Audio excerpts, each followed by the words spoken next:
Halo, selamat siang pemirsa. Apa kabar Anda hari ini? Senang sekali saya Reza Siregar kembali hadir menemani Anda dalam Aju Siang. Selain 3 berita utama tadi, Aju Siang juga akan menyuguhkan beragam informasi penting lainnya. Aju Siang ini kami awali dari Jakarta pemirsa. Hilang kendali saat melaju kencang dan menghindari seekor kucing menyeberang. Satu mobil menabrak pohon di kawasan Dharma Wangsa, Kebayoran Baru, Jakarta Selatan dini hari tadi. Kondisi mobil ringsek parah akibat kencangnya tabrakan.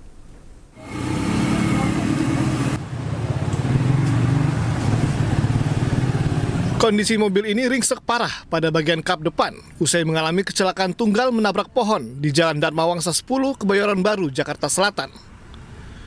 Kecelakaan bermula ketika mobil yang dikemudikan seorang pria ini melaju dari arah Dharma Wangsa menuju Fatmawati dengan kecepatan tinggi. Pengemudi diduga hilang kendali saat menghindari seekor kucing yang menyeberang, sehingga akhirnya menabrak pohon di pinggir jalan. Tiba menghindarin kucing kayaknya seperti itu. Ya lurus, Hindarin kucing terus gimana Pak? Nabrak apa Pak? pohon. Pohon. Kondisinya gimana Pak? Mobilnya Pak? Ya lumayan hancur itu, kap depannya itu. Polisi yang datang ke lokasi meminta keterangan pengemudi mobil yang selamat dan tidak terluka dalam kecelakaan tunggal ini. Sementara mobilnya yang ringsek dibawa ke unit Laka Lantas Polres Metro Jakarta Selatan. Dari Jakarta, Rizky Falufi, iNews melaporkan. Satu tempat karaoke yang diduga berikan layanan penari telanjang di Semarang, Jawa Tengah digerebek Jumat dini hari tadi. Polisi mengamankan barang bukti, peralatan komputer, serta belasan wanita pemandu lagu dan juga manajer karaoke.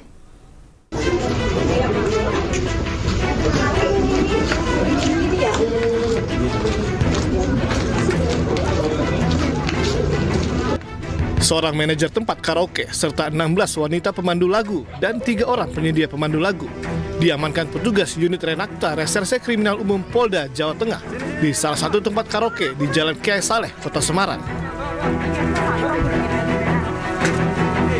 Sebelumnya polisi menggerebek tempat karaoke ini lantaran didapati kegiatan pornografi terselubung, yakni layanan penari telanjang.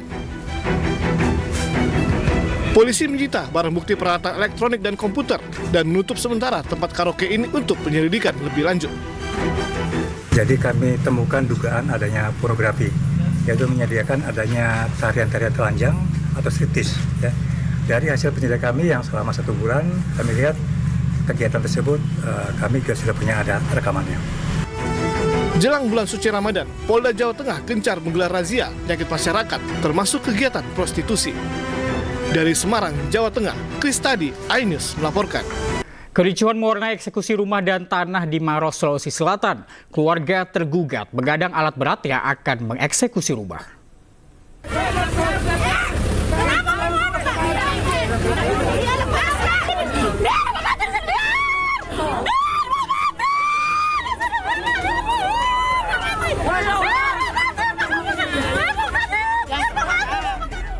Keluarga tergugat eksekusi lahan dan 2 rumah di Kelurahan Bontoa, Kabupaten Maros, Sulawesi Selatan berusaha menghadang alat berat yang akan mengeksekusi rumahnya.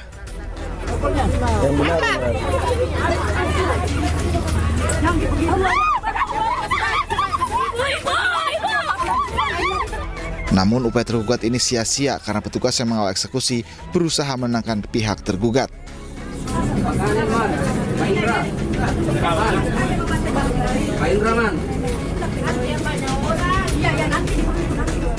Sengketa lahan ini merupakan kasus antara keluarga dan sepupu terjadi sejak tahun 1982. Meski sudah inkrah di Mahkamah Agung, eksekusi objek sengketa tak pernah berhasil meski sudah dicoba 4 kali. Salah tempat, sudah 2 minggu lalu sudah turun panitra.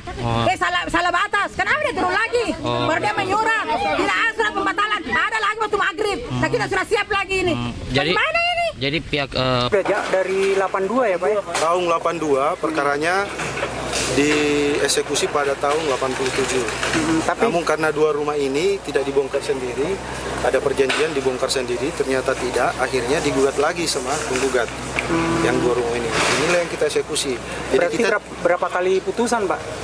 Kalau putusan sudah 5 ya, karena ada perlawanan 2 kali, semua sampai di Mahkamah Agung. Dari putusan 82, 84 di Pengadilan Tinggi.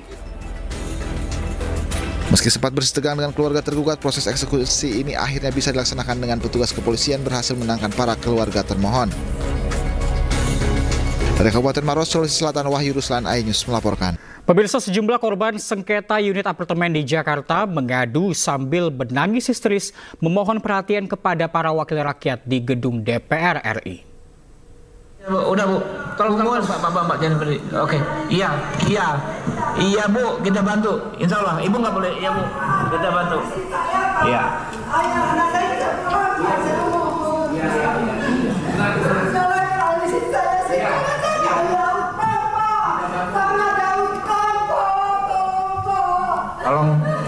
Wanita lansia ini menangis histeris saat memberikan keterangan di depan Ketua Komisi 3 DPR RI Senayan, Jakarta Pusat pada Kamis siang.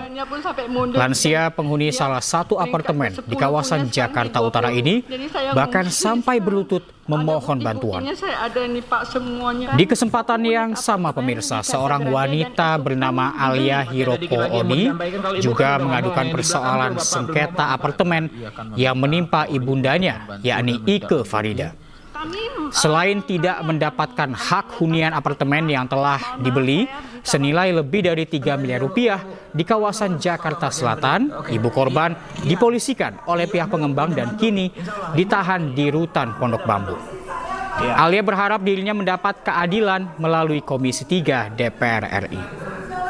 Saya Alia, putri dari Dr. Ike Farida. Hari ini alhamdulillah dari pihak Komisi 3 DPR Republik Indonesia sudah menerima pengaduan kami.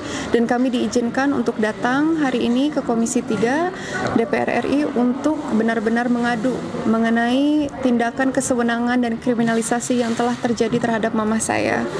Saya berdoa dengan surat rekomendasi dari DPR Komisi 3, pengembang akan membuka matanya dan berhenti menggunakan APH untuk melakukan tindak kriminalisasi. Diduga bercanda, seorang pria pengendara motor di Kabupaten Bogor, Jawa Barat dengan sengaja menyalakan korek api ke arah lubang tangki bensin. Api langsung menyambar kepada kakek dan cucunya yang berada di lokasi hingga mengalami luka bakar serius.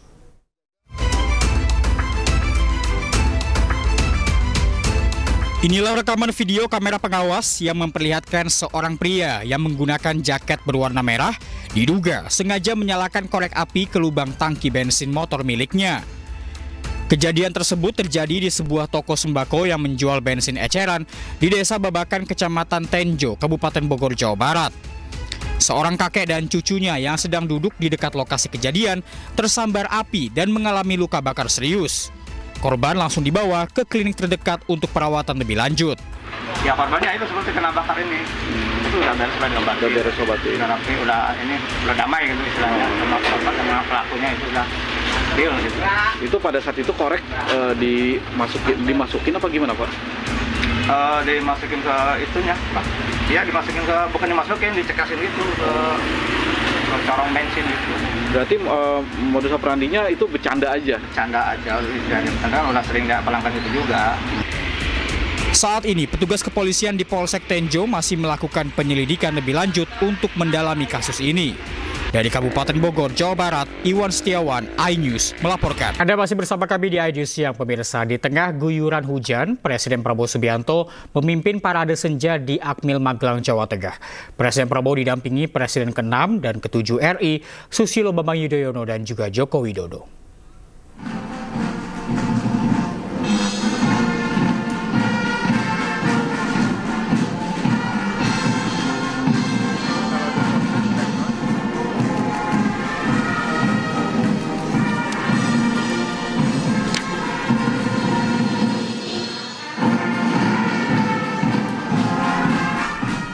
Di tengah guyuran hujan, Presiden Prabowo Subianto didampingi Presiden ke-6 Susilo Bambang Yudhoyono dan Presiden ke-7 Joko Widodo melakukan apel dengan menumpangi mobil komando.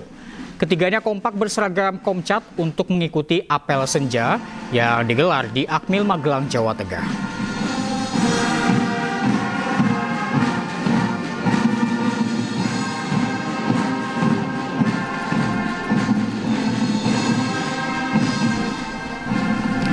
Selain diikuti kepala daerah, parade senja ini juga dihadiri oleh para wakil kepala daerah dan para menteri Kabinet Merah Putih.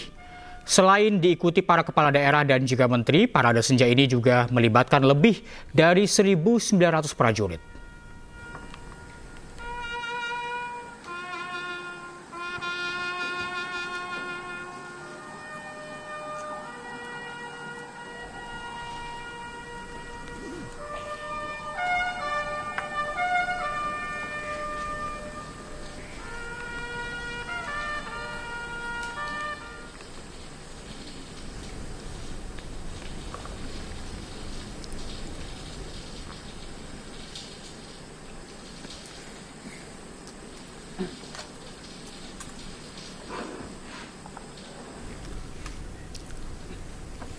Laporan Komandan Upacara kepada Inspektur Upacara.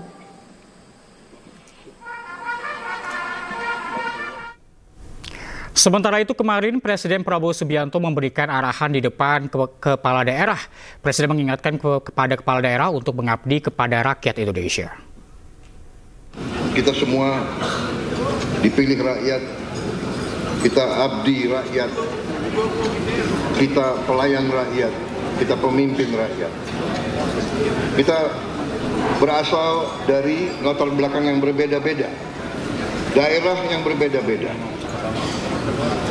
dengan bahasa yang berbeda-beda, bahasa daerah, adat istiadat yang berbeda-beda, suku yang berbeda-beda, kelompok etnis yang berbeda-beda, agama yang berbeda-beda. Tapi kita sudah menjadi satu. Kita sudah menjadi satu keluarga besar Nusantara, keluarga besar Indonesia.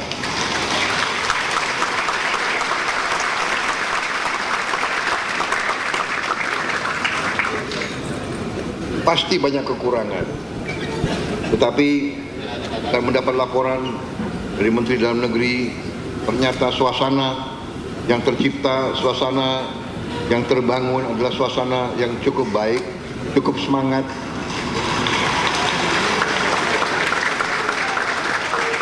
Cukup harmonis, cukup mesra. Inilah kelebihan kita, inilah keunggulan kita mungkin. Berbeda-beda tapi satu.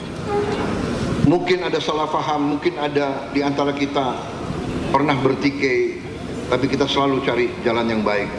Kita selalu cari jalan musyawarah. Kita selalu cari jalan damai. Kita selalu cari yang terbaik. Untuk mengetahui informasi terkini di hari terakhir retret kepala daerah di Akademi Militer Magelang, Jawa Tengah, sudah terhubung dengan kami rekan Kevin Pakan. Selamat siang, Kevin. Apa saja rangkaian kegiatan di hari terakhir retret pada hari ini? 3, 2, 1, Yubin. Ya, halo selamat siang Reza dan pemirsa. Memang berikut merupakan visual terkini dari para kepala daerah yang memang ini sudah selesai melaksanakan adanya pembekalan di Akademi Militer Magelang, Jawa Tengah. Dan memang baru saja ini juga Presiden Prabowo Subianto memberikan pemaparannya berkaitan dengan pengarahan bagi para kepala daerah. Dan saya akan coba bertanya kepada salah satu kepala daerah yang juga baru selesai. Halo, selamat siang Bang. Siang, baik, Bang, bisa dijelaskan terkait dengan tadi pembekalan dari Pak Prabowo juga seperti apa, Bang Delis?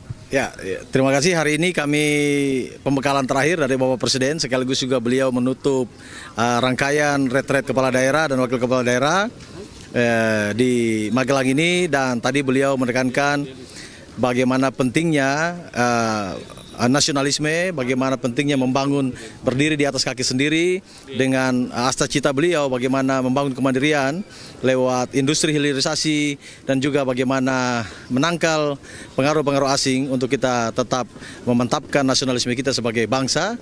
Dan tentunya beliau meminta supaya daerah juga memiliki sikap yang sama untuk bersama-sama bersatu untuk membangun Indonesia ke depan. Bang Delis, ini kan juga telah dilakukan selama 1 pekan. Gimana mungkin bisa dijelaskan suka dukanya selama mengikuti pembekalan terutama di area atau udara yang cukup dingin di Akmil ini? Ya, kalau dibilang suka dukanya lebih banyak sukanya.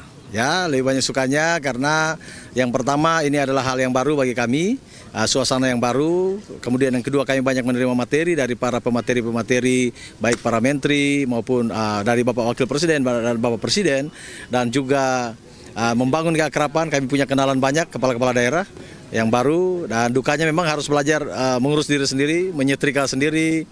Kemudian waktu yang sangat padat, cukup melelahkan, tapi so far ini semua menyenangkan dan sangat bermanfaat bagi kami. Oke, Bang Delis mungkin bisa dijelaskan juga terkait dengan kira-kira apa program atau bagaimana diskusi yang dilakukan dari pemerintah pusat, dari pemateri-pemateri yang telah disampaikan tadi itu dengan daerah dari Bang Delis sendiri di Morowali Utara seperti itu. Kira-kira seperti apa ya? Bisa dielaborasi lebih lanjut. Ya, secara prinsip kan pertemuan ini akan menyamakan persepsi antara pemerintah pusat dan pemerintah daerah. Bagaimana connect dan program-program kita juga saling sinergi, saling mendukung dan sejalan antara pemerintah pusat dan juga pemerintah daerah. Nah, tentunya secara prinsip kita di daerah adalah menerapkan apa yang menjadi dan juga turut menyukseskan apa yang menjadi asta-cita Bapak Presiden, dan tentunya program-program yang berkaitan dengan potensi lokal masing-masing tentunya ini kita akan dorong dan kita akan kembangkan.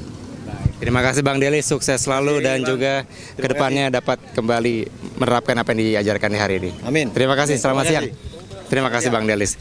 Ya memang Reza sampai dengan saat ini masih terus keluar begitu dari tenda-tenda mereka yang memang menjadi tempat dari pembekalan. Seperti di sisi kanan saya bisa dilihat di sana di mana para kepala daerah ini terus keluar dari tenda dan memang menuju ke lobi utama dari tempat pembekalan. Dan pastinya seperti yang disampaikan tadi, dari pembekalan ini diharapkan para kepala daerah bisa langsung melaksanakan atau menerapkan kebijakan-kebijakan strategis untuk bisa memajukan daerah-daerahnya sesuai dengan apa yang telah diterima di pembekalan di Akmil Magelang selama 1 pekan ini. Reza. Baik, terima kasih Kevin Pakan melaporkan langsung dari Akmil Magelang, Jawa Tengah. Selamat siang, selamat bertugas kembali. Dan pemirsa, para kepala daerah yang tidak mengikuti retret di Akmil Magelang pada gelombang pertama direncanakan untuk ikut gelombang berikutnya. Ketua DPP PDIP Puan Maharani mengatakan sebagian kepala daerah yang berasal dari PDIP yang tak ikut retret akan mengikuti retret gelombang kedua.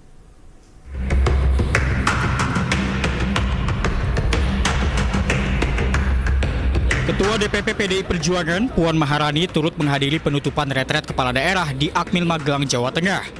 Puan mengungkap kemungkinan para kepala daerah yang tak ikut retret menyusul di retret gelombang berikutnya. Gelombang kedua bakal hadir ya Bu? Insya Allah, pasti insya Allah. Ya.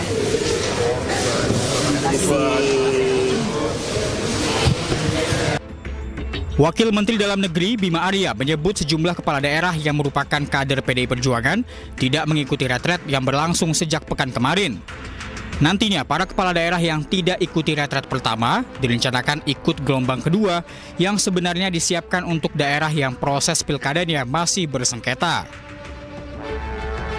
Kemarin kami sudah mendapatkan keputusan resmi, pemberitaan resmi dari PDI Perjuangan bahwa yang rekan-rekan PDI Perjuangan yang belum bergabung itu akan mengikuti pembekalan berikutnya, gelombang berikutnya. Jadi setelah keputusan MK, nanti kan ada hasil pemungutan suara ulang dan lain-lain gitu, ada yang seluruhnya, ada yang sebagian, ada yang beberapa TPS, itu nanti direncanakan dilantik secara, dilantik, kemudian juga akan mengikuti pembekalan gitu. Mungkin lebih simpel, lebih minimalis, lebih sederhana karena jumlah juga sedikit. Belum tentu di Magelang, ya mungkin di Jakarta, mungkin juga di kantor BPSDM, Kemendagri begitu ya. Nah, tapi pastinya akan kita putuskan kemudian. Kapan waktunya kok belum tahu? Ya mungkin setelah Lebaran ya, setelah Lebaran. Pak Menteri juga mengisi di situ? Ya diusahakan menteri-menteri juga mengisi. Ketua Umum PDI Perjuangan disebut telah menginstruksikan kepala daerah dari partainya yang belum menjalani retret gelombang pertama agar ikut di gelombang kedua. Tim Liputan, iNews melaporkan. Terima kasih Anda masih bersama kami di iNews Siang pemirsa. Asap hitam terlihat dari komplek kilang Pertamina RU4 di Cilacap, Jawa Tengah, Kamis siang. Asap tersebut berasal dari selak atau endapan lumpur sisa minyak mentah dari salah satu tangki yang sedang dalam perawatan. Tangki 38 televisi.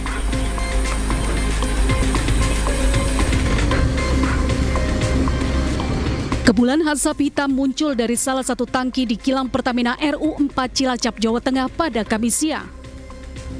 Diduga asap hitam berasal dari flasing atau percikan api saat dilakukan pembersihan dari selak atau endapan lumpur di dalam tangki nomor 38 T101 sehingga tidak menimbulkan kobaran api dikarenakan tangki dalam keadaan kosong. Setelah dilakukan pendinginan selama 4 jam, kepulan asap yang keluar dapat dikendalikan.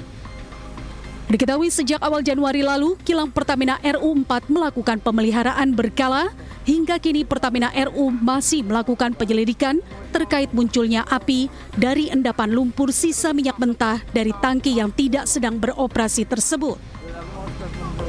Dapat kami sampaikan terkait tadi adanya asap yang timbul, ini merupakan asap dari kebakaran selat itu lumpur. Jadi lumpur yang ada di dalam tangki. Kenapa bisa terjadi?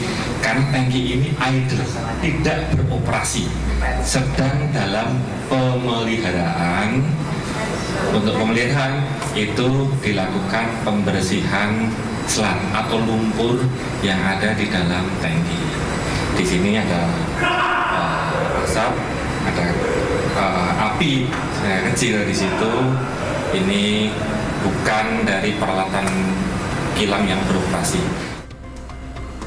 Insiden ini tidak menimbulkan korban jiwa serta tidak berpengaruh terhadap jalannya produksi kilang Cilacap dikarenakan tangki tempat terjadinya insiden sedang dilakukan perawatan.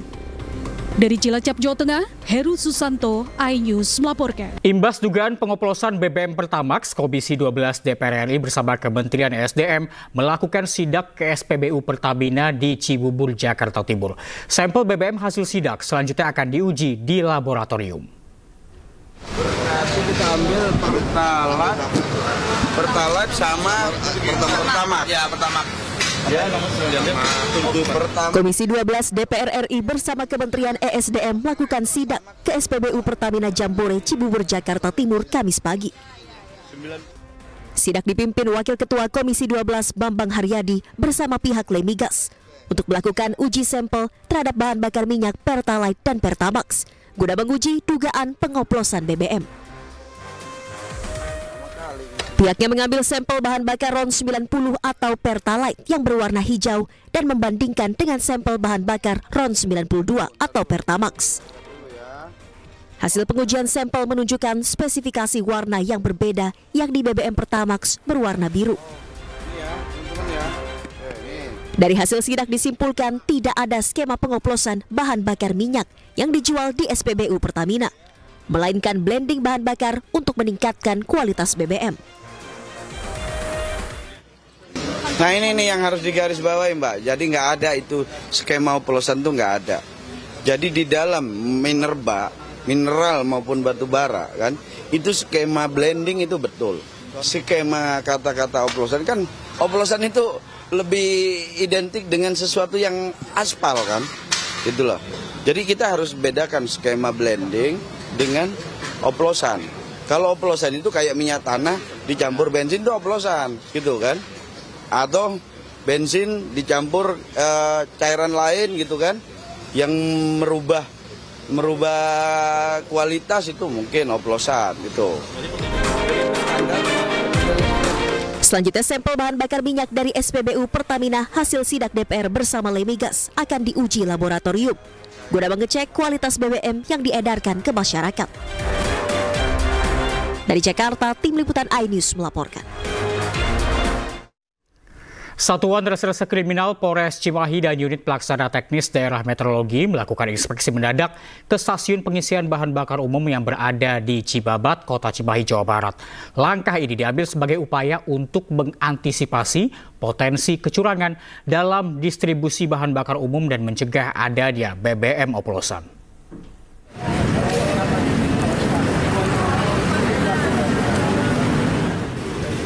Satuan Reserse Kriminal Polres Cimahi dan Unit Pelaksana Teknis Daerah Meteorologi melakukan inspeksi mendadak ke stasiun pengisian bahan bakar umum yang berada di Cibabat, Kota Cimahi, Jawa Barat. Pengecekan dilakukan dengan ukur ulang takaran bahan bakar menggunakan alat milik Dinas Perdagangan Koperasi UMKM dan Perindustrian Kota Cimahi. Tadi kita sudah cek secara takaran, kemudian hasilnya dari Dinas Meteorologi, hasilnya sesuai, jadi tidak ada kecurangan dalam distribusi. Kemudian secara kualitas, tadi kita juga sudah cek kepada masyarakat langsung bahwa kualitasnya tidak bermasalah atau tidak mengalami gangguan. Sidak dilakukan untuk memastikan ketersediaan BBM di pasaran. Selain itu, sidak untuk menghindari adanya aksi penimbunan oleh distributor atau oplosan. Dari Cimahi, Jawa Barat, Yuwono, iNews melaporkan. Kepala Kantor Komunikasi Kepresidenan Hasan Nasbi mendukung upaya Kejaksaan Agung dalam kasus korupsi anak perusahaan Pertamina dalam rangka memberantas korupsi.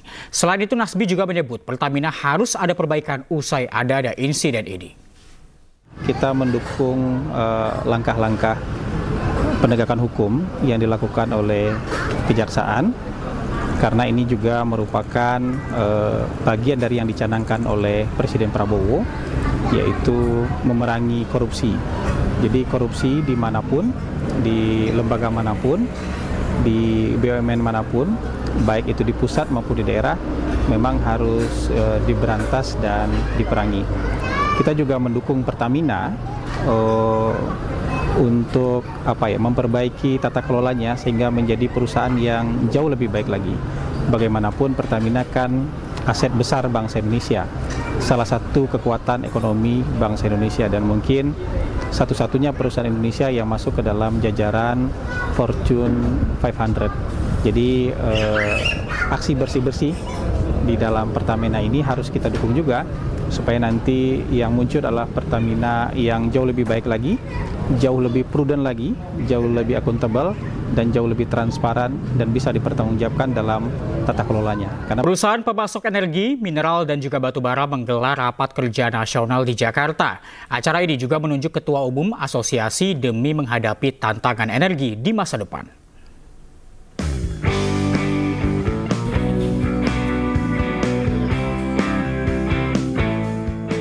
Indonesia Energy Outlook 2025 dan Rapat Kerja Nasional Asosiasi Pemasok Energi, Mineral, dan Batubara Indonesia atau ASPEBINDO digelar di The Residence Ballroom Park Hyatt Jakarta Hotel. Dalam Rakernas juga memilih kembali Angga Wira sebagai Ketua Umum ASPEBINDO.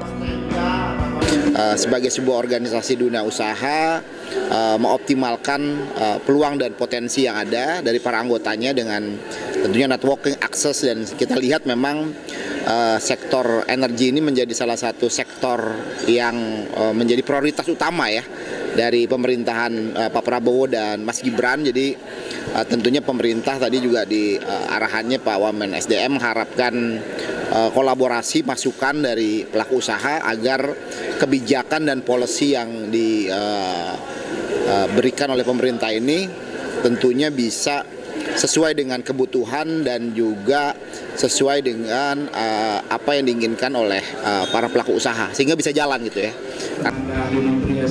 Acara ini bertujuan untuk merumuskan strategi dan rekomendasi guna menghadapi tantangan energi nasional di masa depan. Tentunya Rakernas juga sebagai wadah mencari masukan agar ASPEBINDO bisa menjadi jembatan dari para pengusaha, khususnya pengusaha di bidang energi.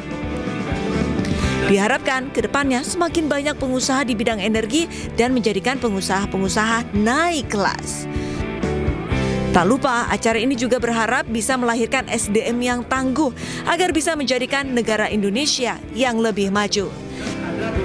Tim Liputan, iNews melaporkan. Terima kasih pemirsa, Anda kembali di iNews Siang bersama saya Prisa Sombodatu. Kita ke informasi berikutnya di mana keluarga Feni R, perempuan yang jasadnya ditemukan tinggal kerangka di hutan lindung Kecamatan Wara Barat, Palopo, berharap polisi segera mengungkap kematian korban. Jasad korban ditemukan awal Februari setelah dinyatakan hilang setahun sebelumnya.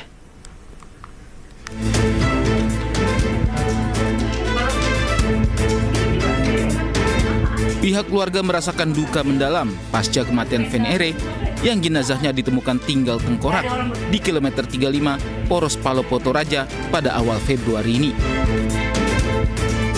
Meski sudah dimakamkan, namun pihak keluarga masih merasakan duka yang mendalam karena Feni meninggal dalam kondisi yang memprihatinkan.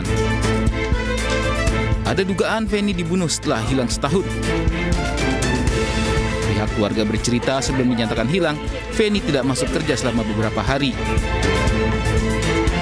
Pihak keluarga berharap polisi segera mengungkap kasus kematian Feni. Ada 1 tahun lebih polisi menangani kasus tersebut. Masuk tahun 2025 di bulan 1 itu, di situ kakak saya ditemukan bahwa sudah menjadi tengkorak di Batam. Nah, di situ polisi mulai lagi melakukan menggali siapa pelaku tersebut. Harapan saya ingin secepatnya pelaku ditemukan, buat seluruh Kapolri dan seluruh jajaran-jajarannya harap bekerja keras semampu-mampunya bisa menangkap pelaku tersebut dan dihukum mati. Itu yang saya ingin harap. Dan semohon kepada polisi, mohon segera mengerjakan itu dengan sampai berhasil. Jangan lagi ada yang mau ditunda-tunda lagi begitu. Itu yang saya mau harap kepada semua Kapolri dan seluruh jajaran-jajarannya. Sebelumnya jenazah Feni ditemukan tinggal kerangka di wilayah hutan lindung di Kecamatan Wara Barat, Kota Palopo. Usai dilakukan otopsi, polisi dan pihak keluarga meyakini kerangka merupakan milik Feni berdasarkan ciri-ciri kerangka yang sangat identik, termasuk temuan aksesoris di lokasi kejadian. Pada hari ini diserahkan ke keluarga korban ya, berdasarkan hasil koordinasi dengan kepala rumah sakit atau kepala Dinkes Polda Sulsel bahwa kerangka mayat itu atau kerangka jenazah itu identik ya, yang diduga keluarga yang sudah diambil DNA-nya.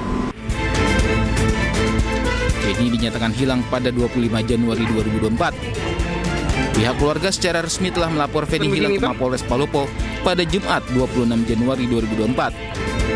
Namun keluarga mengaku kelaporan hilangnya Feni tidak ditanggapi serius oleh pihak kepolisian. Sementara itu Mapolres Palopo membantah jika polisi tidak serius dalam menangani kasus hilangnya Feni dan telah memeriksa 10 saksi.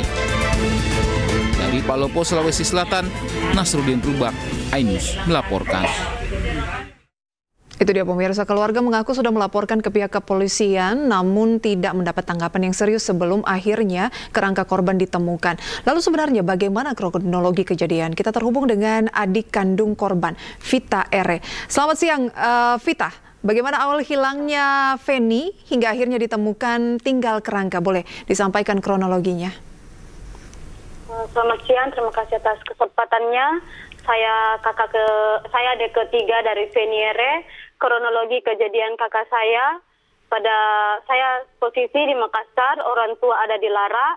Saya menghubungi orang tua saya ke Lara karena beberapa teman kakak saya menghubungi saya bahwa kakak saya diberitakan tidak masuk beberapa hari kerja dan orang tua saya kembali ke Palopo mengecek bahwa apakah anak saya ada di rumah atau tidak ada.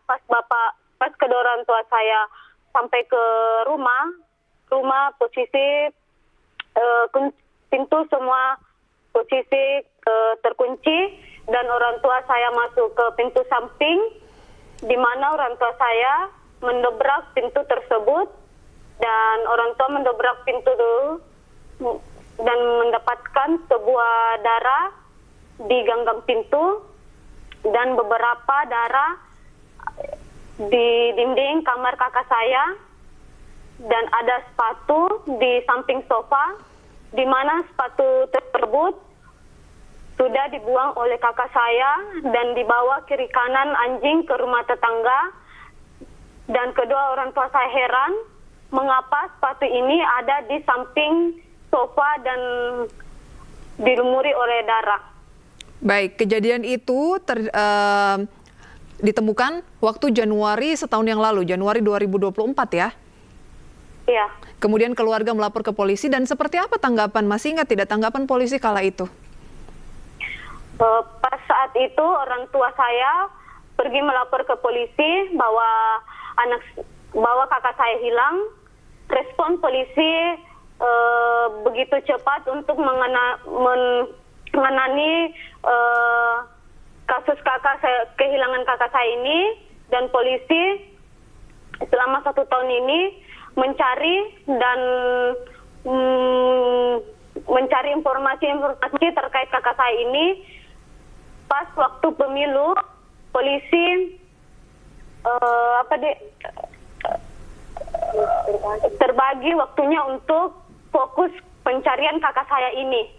Baik, jadi sempat terhenti ya karena ada penyelenggaraan pemilu sehingga sempat terhenti, kemudian ditemukan. Siapa yang menemukan kerangka kakak kandung dari Anda begitu, dan kronologinya seperti apa bisa ditemukan tadi disampaikan hutan lindung? Saya dapat beritanya bahwa ada 2 pria yang menuju ke Toraja. Pas di situ saudara ini mau kencing di salah satu hutan yang tempat dia berhenti dan menemukan ada ayam kampung. Ayam kampung itu seakan-akan mendorong pria ini, laki-laki ini untuk mengikuti ke tempat tengkorak ini dikubur.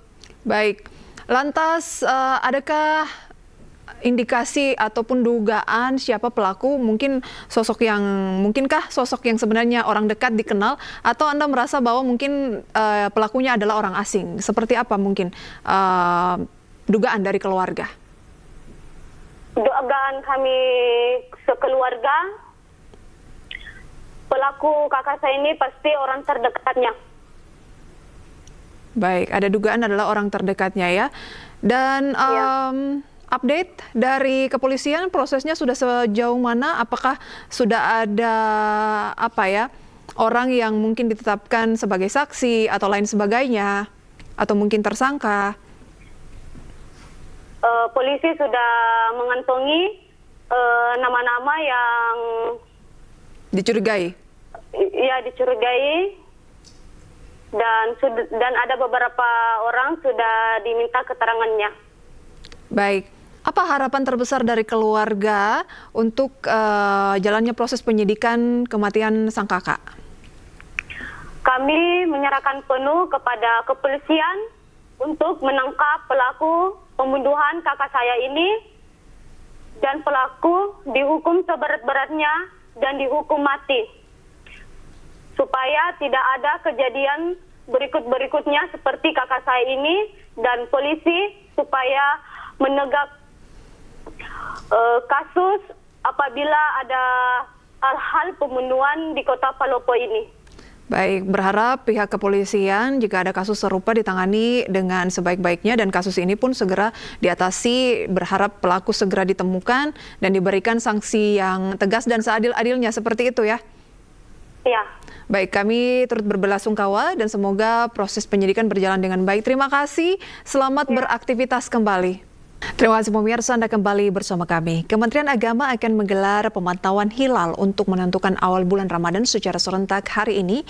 Di Sulawesi Selatan, pemantauan akan berpusat di Delft Apartment, kawasan Center Point of Indonesia, Kota Makassar.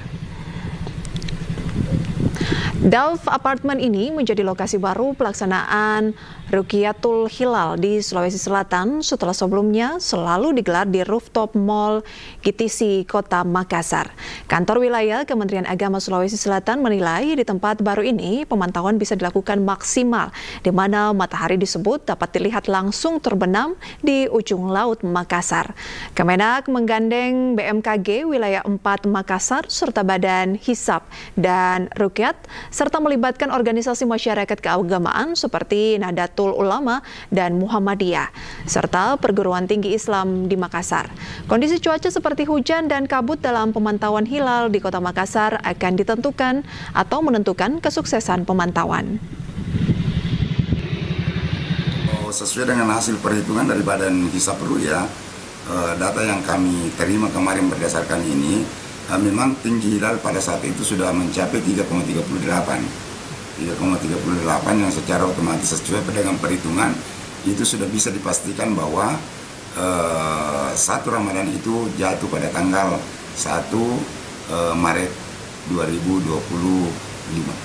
Ya. Tetapi ini tetap kita laporkan nanti hasil ru'yatul hilal kita, hasil pemantauan hilal nanti ke pusat untuk penentuan, karena kita tidak boleh menentukan tanpa hasil ru'yah, hasil sidang isbat yang dilaksanakan oleh pemerintah melalui Kementerian Agama Republik Indonesia setelah mengumpulkan data-data dari 25 titik. Dan pemirsa, dari Makassar kita beralih ke Bandung untuk menentukan awal bulan Ramadan. Sejumlah peneliti di Observatorium Bosya Lembang Kabupaten Bandung Barat ini mulai melakukan persiapan pantauan hilal dengan memasang dan memeriksa alat teropong yang akan digunakan. Pantauan hilal di Observatorium Bosya Lembang Kabupaten Bandung Barat ini diharapkan tidak mengalami hambatan dalam menentukan posisi konjungsi bulan untuk menetapkan hari pertama bulan puasa tahun ini. Untuk pengamatan hilal di Bosya, hari ini sejumlah peneliti dan mahasiswa astronomi ITB memasang sejumlah teropong bintang di area bukit kawasan Bosya yang seluruhnya tersambung melalui transmisi. Hal ini dilakukan untuk memudahkan penelitian serta warga juga dapat mengamati jalannya pantauan hilal. Dalam pengamatan hilal bulan Ramadan di Indonesia menggunakan sistem hisab dan juga ruhiyat, dan awal bulan Islam harus didahului dengan konjungsi atau kedudukan bulan berada sama antara matahari. Dan untuk pengamatan hilal sendiri sudah dilakukan sejak 2 hari yang lalu hingga malam nanti. Kalau flat itu bisa pakai Masyarakat menyambut meriah hadirnya bulan Ramadan dan berbagai pawai digelar untuk menyambut bulan suci, dari pawai anak sekolah hingga pawai obor.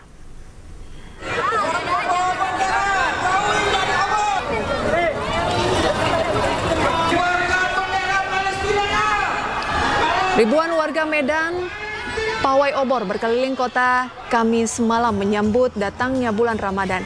Kegiatan ini digelar sebagai penyambung tali silaturahmi sesama umat Islam di Medan dan juga sekitarnya. Pawai digelar dari halaman Masjid Raya Medan, dan selain pawai obor juga digelar penggalangan dana untuk Palestina. Pesan yang paling penting dari acara ini adalah kami mengangkat tema Palestina Merdeka. Apapun kegiatan yang kami lakukan dari Aliansi Ormas Islam Sumatera Utara tidak akan pernah melupakan saudara-saudara kami yang ada di Palestina.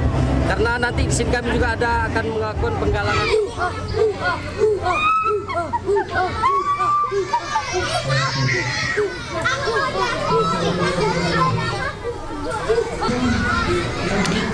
Ya, pemirsa, sementara di Bekasi, Jawa Barat, ratusan anak-anak sekolah dasar menggelar pawai untuk menyambut Ramadan. Sambil membawa berbagai poster, anak-anak dari Yayasan Al-Muharrijin Jaka Permai antusias berkeliling di sekitar wilayah sekolah dan perumahan warga. Tujuan pawai agar para siswa bersemangat dalam berpuasa dan juga mengamalkan berbagai ibadah di bulan Ramadan. Biar sebagai kreativitas mereka yang dibuat dari rumah, tujuan dari kegiatan ini adalah mereka menyambut kegiatan Ramadan dengan penuh semangat. Sebagaimana Ramadan di bulan ini adalah Ramadan sebagai Syahrul Ramadan, Syahrul Siyam, dan Syahrul Mubarak. Mudah-mudahan anak-anak Al-Muharrijin semangat mengikuti kegiatan Ramadan ini, dan mereka juga sukses sampai akhir Idul Fitri nanti. Terima kasih. Kembali bersama kami pemirsa, laga lanjutan Liga Futsal Profesional 2024-2025 yang digelar di Istora Papua Bangkit, Jayapura, Papua menyuguhkan pertandingan seru dan menarik. Sebanyak 33 gol tercipta dalam 5 laga seru yang terjadi pada pekan ke-7 ini.